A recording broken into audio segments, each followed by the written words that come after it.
Soil blocking. We're about to get started. What is soil blocking? Simple. We need less plastic. We're eliminating plastic.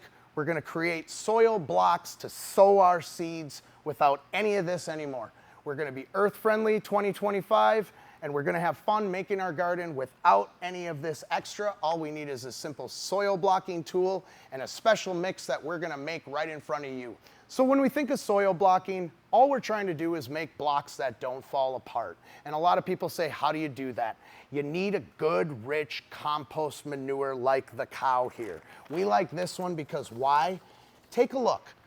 We need a rich, mud-like material that when we wet this down, it is going to bind like a block, okay? Soil blocking, it's necessary. That's going to be our nutrient-rich binding agent that we're gonna blend together with a soilless mix like this Coco Loco we chose today, full of microbes. We're gonna blend these two together, wet it down, and we're gonna start punching out those blocks.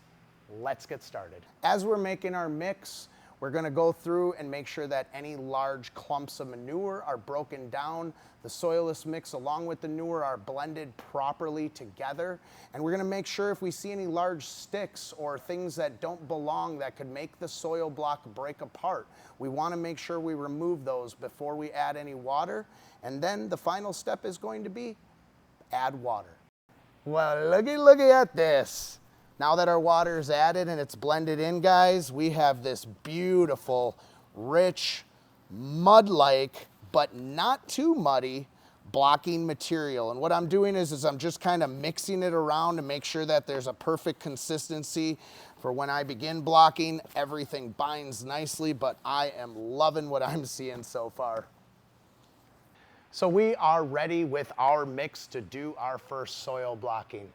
Our tool here is a simple Fiskars soil blocker. It's gonna do 4 blocks in one punch. What we're gonna be doing is taking a handful of the block mix, packing it into the soil blocker like that. Now look at that. Binding agent, guys. Without a good compost, you're not gonna get that. So we're packing, and then basically we're taking the blocker over here. We're beginning our punches. How beautiful is that? Simply put, just add your seeds, wet down, and you're good to go.